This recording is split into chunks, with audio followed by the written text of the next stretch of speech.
안녕하세요. 저를 식모로 쓰려 했던 건지 어머님의 음흉한 속내에 질려버려서 연을 끊은 30대 여성입니다. 지인의 소개로 만난 남편과는 사귄 지 1년 만에 번갯불에 콩 구워 먹듯 결혼했습니다. 남편과 제가 서로 좋아 죽을 만큼 푹 빠져 있었던 건 맞지만 이토록 빨리 부부의 연을 맺게 된 건 시댁의 영향이 컸어요.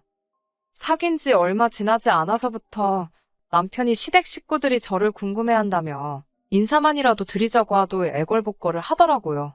매번 거절하기도 민망하고 그러던 어느 날이었습니다. 남편이 어머님이랑 제가 다니는 회사 앞에 와 있다며 같이 저녁 식사라도 하자고 그러더군요. 생각지 못한 남편의 방문도 당황스러웠지만 어머님까지 오셨다니 남편의 배려 없는 행동에 부담스럽고 솔직히 화도 조금 났었어요. 그렇다고 오신 분을 그냥 돌아가시라 할 수는 없는 노릇이었으니 일단 알겠다 하고 만나게 되었지요. 그렇게 저와 남편, 그리고 어머님 세 사람은 회사에서 멀지 않은 한정식 집에서 식사를 하게 되었습니다. 어머님께서는 제 학벌이라던가 집안 사정 등을 물어보셨는데 솔직히 대답을 하면서도 걱정이 많이 되더군요. 지인이 처음에 남편을 저에게 소개해 줄 때만 하더라도 서울 소재의 대학을 나와 직장을 다닌다고 평범한 사람이라고 했었거든요. 저는 그때만 해도 서울 소재의 대학이 한 손 안에 꼽을 법한 명문대를 뜻할 거라곤 예상하지 못했고 직장이 대기업일 거라고도 생각지 못한 채 그대로 소개팅에 나갔습니다. 남편에 대해서 보다 확실하게 알게 된 저는 혹시나 싶어 남편은 저에 대해 어떻게 들었냐 물었습니다. 그리고 역시나 제 예상대로 대학 나와서 직장 다닌다고 그렇게만 들었더라고요. 제가 서울에서 대학을 나온 건 맞지만 회사 규모나 이런 거 저런 걸로 따졌을 땐 남편 조건에 한참 미치지 못했기에 괜히 제가 거짓말을 한 것처럼 움츠러들더군요. 얼마 대화는 나눠보지 못했지만 남편에게 첫눈에 호감을 느꼈던 저로서는 아쉬움을 뒤로한 채 남편에게 솔직히 털어놓았어요. 서울 소재의 여대를 나와서 지금은 중소기업에 다니고 있다고요. 그런데 남편은 그 직장도 좋지 않냐며 오히려 자기를 낮추고 저를 띄워주는 식으로 대화를 이끌어 나갔습니다. 그리고는 자기는 제가 마음에 든다며 진지하게 만나보고 싶다고 하더군요. 아무튼 사정이 그렇다 보니 어머님께서 제 호구조사를 하실 땐 긴장이 될 수밖에 없었어요. 특히 어머님께서 먼저 아버님은 대학 교수셨고 당신도 교직에 있다는 말씀을 하셨을 땐 조금 난처하기까지 했네요. 굳이 직업적으로 시부모님과 비교하자면 저희 친정부모님은 평범하십니다. 두 분이서 작은 식당을 운영하고 계시거든요. 하지만 제 염려와 달리 어머님의 반응은 남편과 별반 다르지 않았습니다. 그 정도면 됐다라는 애매모호한 말과 함께 남편 어디가 좋은지, 앞으로 어떻게 할 생각인지 그런 것들을 물어보셨어요. 그러시곤 급기야 결혼 생각을 하고 있다면 둘 다 어린 것도 아닌데 시간은 끌어 뭐하냐며 얼른 날짜 잡고 그러라시대요. 사실 아주 가볍게 몇 번 결혼에 대해서 이야기를 해본 적이 있긴 했어요. 그런데 어머님까지 나서서 빨리 진행시키라 하시니 당황스럽기도 하고 한편으론 기쁘면서도 동시에 걱정도 되었습니다. 솔직히 털어놓자면 제가 결혼 자금으로 돈을 모아놓기는 했지만 겨우 4천만 원에 불과했고 친정 부모님도 얼마나 해주실지 감이 안 왔거든요. 그날 밤 친정 부모님께 있었던 일을 이야기하면서 혹시 시집 간다고 하면 얼마나 해주실 수 있냐 물으니 부모님께서 몹시 미안해하시면서 이렇게 빨리 시집 간다 소리를 할 줄 몰랐다며 급하게 쓸 데가 있어서 제 결혼식에 쓰려고 모아두셨던 돈에 손을 대셨다고 하셨습니다. 원망이라기보다는 상황 자체가 갑갑하더라고요. 결국 이튿날 남편에게 당장 결혼하는 건 무리일 것 같다고 했습니다. 가진 거라곤 겨우 4천만 원이 전부인데 이 돈으로 혼수며 애다니며 다 할 수 없을 것 같다고. 당신이나 나나 좀 더 준비가 되면 식을 올리자 하니 남편도 제 뜻이 그렇다면 알겠다더군요. 하지만 얼마 지나지 않아 저는 다시 어머님께 연락을 받게 되었습니다. 돈 때문에 결혼을 미루자고 했냐며 그런 거 신경 쓰지 말고 그냥 하라시대요. 집은 어머님이 전세로 하나 구해주실 생각이라며 너무 개의치 말라고요. 저는 일단 감사하다 남편이랑 잘 이야기해보겠다 했지만 솔직히 이걸 거절해야 하는 건지, 감사하다 해야 하는 건지 어찌할 바를 모르겠더군요. 남편은 어머님이 제가 어지간히 마음에 든 모양이라며 감사하게 받고 앞으로 잘 사는 모습을 보여드리자 하대요. 그렇게 남편과는 본격적으로 결혼 준비를 하기 시작했습니다. 상견례의 분위기는 화기애애 그 자체였어요. 친정 부모님께서는 제가 좋은 시댁을 만났다고 운도 좋다며 기뻐하셨고, 저도 그런 줄로만 알았네요. 아무튼 남편의 두 누나도 만났는데 두 사람 다 살가운 성격은 아니었어요. 하지만 신우들과의 관계는 앞으로 제가 잘하면 될 거라고 생각하고 크게 신경 쓰지는 않았어요. 사실 다른 무엇보다도 결혼 준비를 하면서 가장 당황스러웠던 순간은 아버님이 병원에 입원하셨을 때였습니다. 남편이 말하기를 갑자기 길 가다 쓰러지신 아버님을 주변에 있던 행인의 도움으로 병원에 모셨다고요. 결혼식을 2주도 채 남기지 않은 상태에서 발생했던 일이라 당연히 찾아가야 한다 생각했어요. 그런데 병원에 도착하니 어머님께서 병실에는 들어가지 못하게 하셨습니다. 아버님께서 그저 발을 헛디뎌 넘어지신 거라며 흐트러진 모습을 며느리감한테 보여주고 싶어 하지 않으시니 그냥 돌아가라셨지요. 다행히 결혼식 당일에는 전보다는 조금 야윈 듯한 모습이었지만 아버님은 무사히 결혼식에 참석하셨고요. 하지만 다시 한번 생각지도 못한 상황을 맞닥뜨렸던 건 결혼한 지 4개월이 좀 지나서입니다. 아버님께서 또 다시 쓰러지셨는데 이번엔 그 일이 집안에서 발생했기에 바로 어머님이 119를 불러 아버님을 응급실로 모셨다더군요. 그리고 저는 충격적인 소식을 듣게 되었습니다. 아버님 병실에 가져다 놓을 화병에 물을 채우기 위해 잠시 자리를 비웠다가 돌아오는데 병실 밖으로 어머님과 신우 둘의 대화 소리가 들리더군요. 엿들을 생각은 없었는데 세 사람이 얼마나 조용하게 쑥덕거리던지 비밀 이야기를 한다는 게 불보듯 뻔한 일이었어요. 평소라면 저도 나름대로 제가 왔다는 기색을 냈을 텐데 어쩐지 그날만큼은 그런 생각보다는 무슨 이야기인지 엿듣고 싶더라고요. 세 사람은 아버님의 병에 대해서 이야기를 나누고 있었습니다. 제가 여기다 병명이라도 적으면 바로 누군지 알아보는 사람이 있을 것 같아서 구체적으로 적을 순 없지만 아버님은 타고날 때부터 어떤 질환을 가지고 계셨던 모양입니다. 그리고 그 병은 아들인 제 남편에게도 유전이 되는 거였고요. 너무 놀란 제가 복도 안쪽에 몸을 숨기고 핸드폰에 아버님의 병명으로 의심가는 것들을 찾아보기 시작했습니다. 찾아보니 다행히 아버님이 당장 어떻게 되시는 병은 아니었고 이게 자식한테 꼭 되물림이 되는지는 아직 제대로 연구되지 않았다고 나오더군요. 병실에서 세 사람이 쑥덕거린 건 다행히 전부 다 확실한 정보는 아니었구나 싶어 정말 말 그대로 다리에 힘이 다 풀리더라니까요. 병실에 돌아오니 어머님께서 저더러 이야기를 하자셨습니다. 신우들은 자리를 피해주지 않았고 저는 직감적으로 아버님에 대한 이야기를 하려고 하신다는 걸 눈치챘어요. 아니나 다를까 어머님께서는 저더러 아버님의 병수발을 맡아달라 하시더군요. 당황스러웠지요. 회사 때문에 안 된다고 딱 잘라 말씀드렸습니다.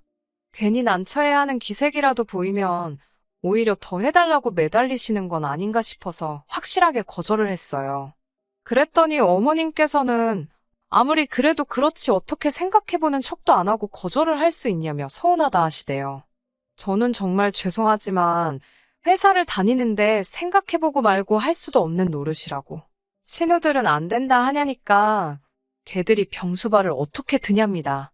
평생 험한 일이라곤 한 번도 안 해본 애들이라면서 어디서부터 황당하다고 표현을 해야 할까요? 저보다 나이도 많은 두 신우 다 하는 일 없이 어머님 아버님께 용돈 받아 생활하고 있었습니다. 그런 신우들이야말로 남도 아니고 자기 아버지인데 당연히 병수발을 들어야 하는 거 아닌가 싶었지요. 하지만 차마 이런 말을 입 밖으로 내진 못하고 연신 죄송하다. 그렇지만 어려울 것 같다고 말씀드리고 간신히 그 대화에서 빠져나왔습니다. 저는 고민 끝에 남편에게 어머님과 나누었던 대화를 털어놓았어요. 솔직히 남편은 아버님 병명에 대해선 알고 있는지, 유전 가능성이라던가 전부 다 이미 알고 있었는지도 궁금했고 남편도 제가 그 병수발을 들어야 한다고 생각하고 있는지도 알고 싶었네요. 제 이야기를 들은 남편의 반응은 저보다 더 황당했고 무엇보다 크게 충격을 받은 듯 했어요. 정말 몰랐냐고 묻기도 어려울 만큼 힘들어하는 표정이었지요. 그런 남편을 보고 있으니 제 마음도 아팠고 솔직히 훗날 남편이 아프게 되더라도 그건 그때의 일이라고 생각했습니다.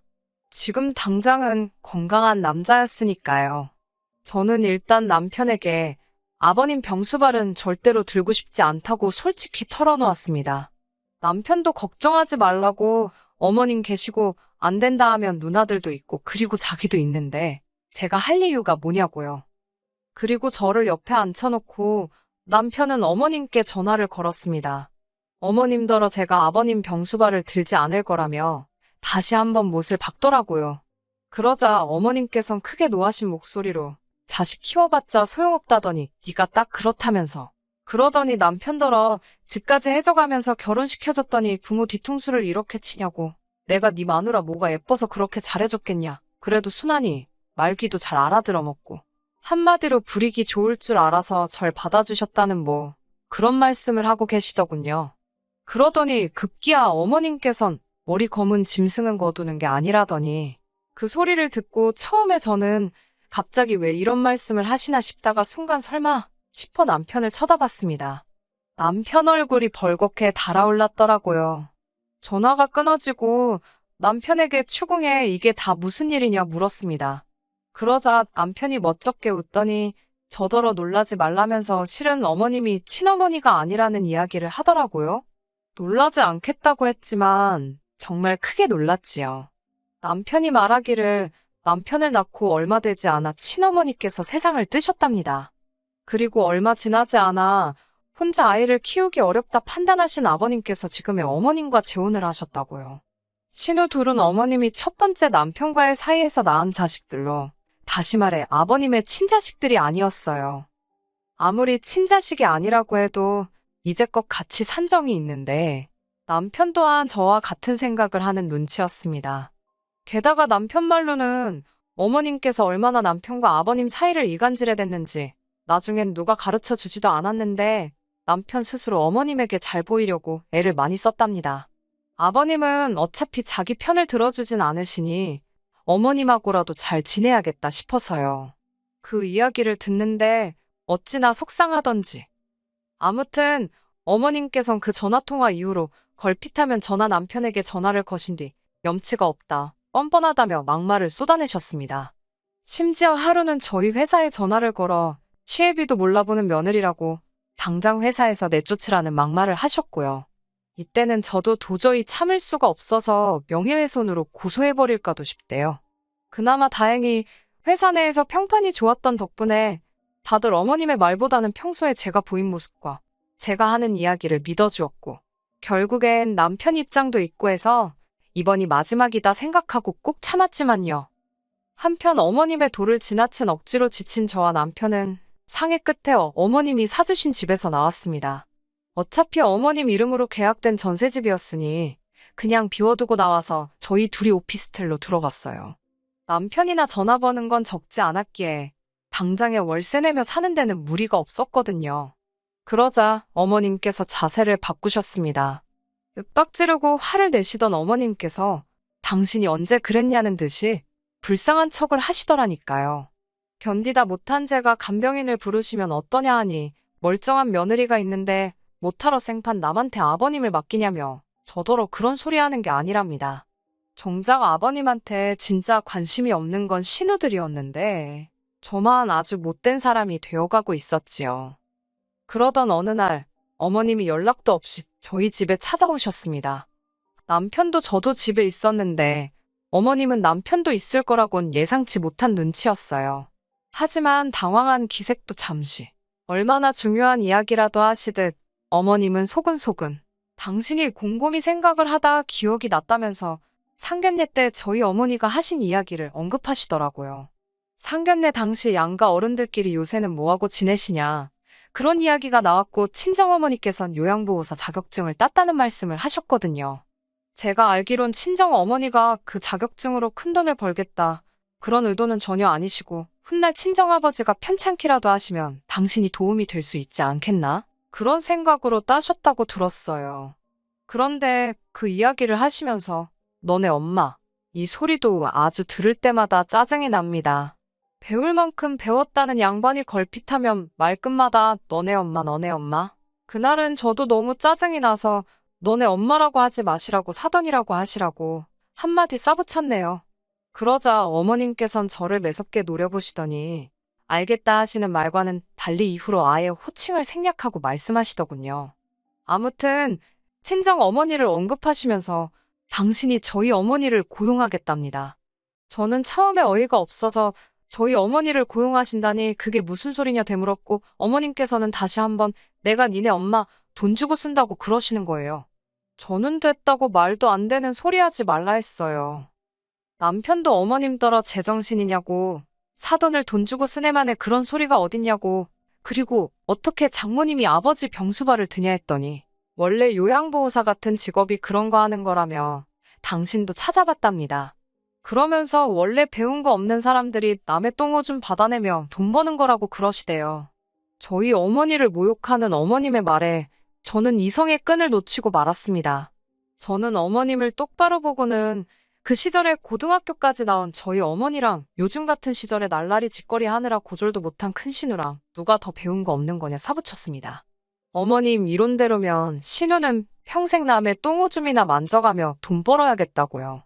저는 어머님께 어머님 직업이 얼마나 고귀하다 생각하시는 건지 모르겠지만 세상에 자기 힘으로 벌어먹고 사는 사람들 모욕할 자격은 누구한테도 없다고 말 조심하시라 했습니다. 정말 수준 떨어져서 아예 대화도 하고 싶지 않다고 평소답지 않게 세게 나갔어요. 남편도 저더러 말 잘한다며 어머님께 이 사람이 틀린 소리 하나 안 한다고 아버지 병수발은 어머니든 누나들이든 그쪽에서 알아서 하라 하대요. 그리고는 거의 어머님을 집에서 밀어내듯 내보내고 문을 잠궈버렸습니다. 이후로는 상상하신 일이 그대로 벌어졌습니다. 어머님은 물론이고 신우들까지 나서서 특히 큰 신우는 제가 한 말을 어떻게 전해 들었는지는 모르겠지만 저더러 경우도 없는 X라며 욕을 해댔어요. 아무리 경우가 없어도 아픈 아버지 모른 척하는 너만큼 경우가 없겠냐고 받아치니 지도 할 말이 없는지 상욕만 연신 해대더군요. 정말이지 수준 떨어져서 남편은 이 모든 상황이 씁쓸하다 했습니다. 하지만 남편도 병간호는 하고 싶지 않다 했어요. 성장 과정에 있어 아버님께선 어머님께 푹 빠지셔서는 남편은 나 몰라라 하셨다고요. 자기가 성별만 남자지 신데렐라가 따로 없었다면서. 돌이켜 생각해보면 아버님이 어떤 증세를 보이기 시작하면서 어머님이 자기한테 친한 척 하시고 그러다 제 존재를 알고 결혼도 추진하신 것 같다고 생각할수록 너무 어이없고 분하답니다. 그래도 남편이 어머님 덕에 저랑 빨리 결혼했다며 평생을 통틀어 그거 하나 감사하다대요. 이후로 저희는 어머님과는 완전히 연락을 끊었습니다. 솔직히 어머님과 남편이 따로 연락을 주고받는지 저는 모릅니다. 그래도 같이 산 세월에 정이 있는데 한순간에 틀어질까? 저는 겪어본 적 없는 인간관계라 잘은 모르겠어요. 적어도 남편이 저에겐 아무 말도 없고 병수발에 대해서는 아예 입도 뻥긋하지 않으니 더 이상 캐묻지도 않으려고 하지도 않을 생각입니다. 남편이 그런 말은 하더라고요. 아버님이 저러다 돌아가셔도 자기는 절대 재산 포기 안 하고 자기 목숨 받아낼 거라고요. 이 말을 하던 남편은 악에 바친 것 같았는데 저는 남편이 어떤 결정을 내리든 그걸 지지해줄 생각입니다. 남편과 저는 이제 영원한 한 팀이니까요. 끝까지 들어주셔서 감사합니다. 오늘의 사연은 여기까지입니다. 구독과 좋아요, 알람 설정 부탁드리고 더 좋은 사연으로 다시 찾아뵙겠습니다. 감사합니다.